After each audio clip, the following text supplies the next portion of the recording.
Hello students, आज हम पढ़ेंगे फिफ्थ क्लास का इंग्लिश का सेकंड चैप्टर जिसका नेम है ए बोटमैन एंड फीस्ट। बोटमैन क्या होता है? नाव चालक, मतलब नाव चलाने वाला।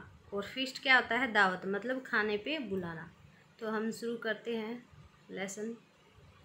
Abdul lived on the bank of a river. Bank होता है किनारा, रिवर होता है नदी। अब्दुल है एक व्यक्ति का नाम। जो अब्दुल है वो नदी के किनारे पर रहता था। Close to where it met the sea. Sea होता है समुंदर, जहाँ पर वह समुंदर से मिलती थी। जो अब्दुल है वो नदी के किनारे रहता था, जिस जगह पर वह नदी समुंदर से मिलती थी। Okay. He had boat. Boat होता है नाव, तो उसके पास क्या थी? एक नाव थी। Old and tried but trusty. Old होती है पुरानी, ट्रड मतलब टूटी फूटी, और ट्रस्टी का मीनिंग होता है मतलब विश्वास करने योग्य।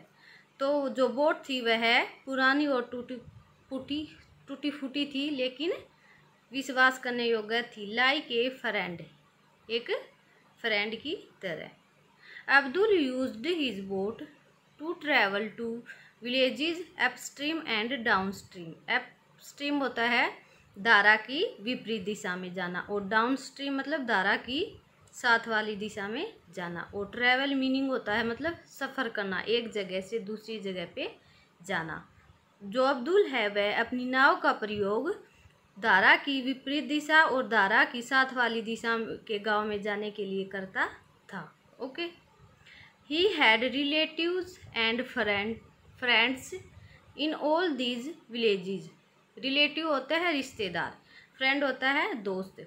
तो उन गांव में क्या थे? उसके बहुत सारे रिश्तेदार और फ्रेंड थे।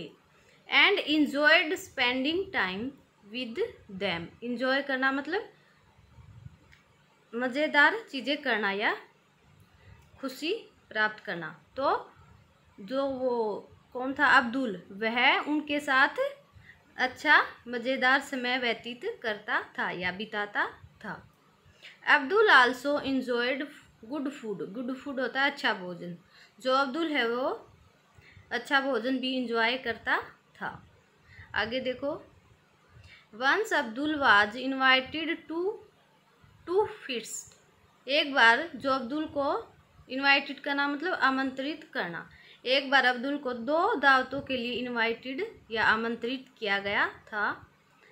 1 अपस्ट्रीम्स एंड 1 डाउनस्ट्रीम। जो एक दावत थी वो धारा की विपरीत दिशा में, और दूसरी थी वो धारा की साथ वाली दिशा में थी। Both the feast happen to be on the same day. Both मतलब दोनों, जो दोनों दावतें थी वो एक ही दिन, सेम डे मतलब एक ही दिन पर होने वाली थी। And Abdul wanted to attend both of them. Attend करना मतलब उसमें जाना, भाग लेना, ठीक है। वांटेड मतलब चाहना।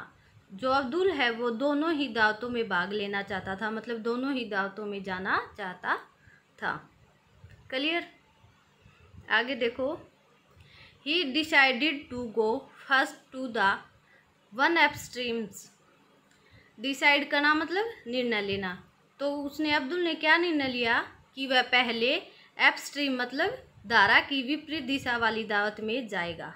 बिकॉज क्योंकि the start attraction there was always a sumptuous dish of curried prawn. Curried prawn मतलब मसालेदार जो भोजन होता है वो, और सम्पचुअस होता है मतलब जो शानदार होता है वो। तो ऑलवेज होता है हमेशा। अट्रैक्शन मतलब आकर्षण। तो क्योंकि उस जगह पर जो दावतें होती थी वो हमेशा से ही क्या थी?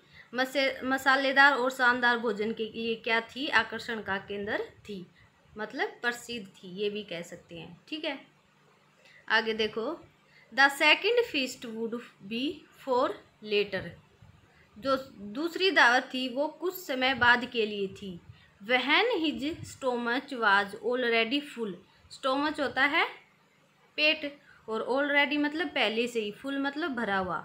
जब उसका पेट पहले से ही भरा हुआ होगा तो वह दावत, जो दूसरी दावत थी, वह उस समय होनी थी। बिकॉज क्योंकि, he did not care so much, वह ज़्यादा परवाह नहीं करता था, केयर मतलब परवाह।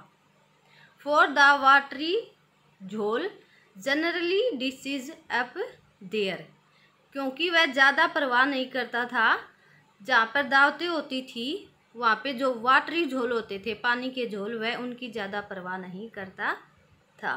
Clear. Abdul said to his wife, wife होता है पत्नी, तो अब्दुल ने अपनी पत्नी से कहा, I am going to a feast upstream, मैं दावत के लिए कहाँ जा रहा हूँ, दारा की विपरीत दिशा में जा रहा हूँ।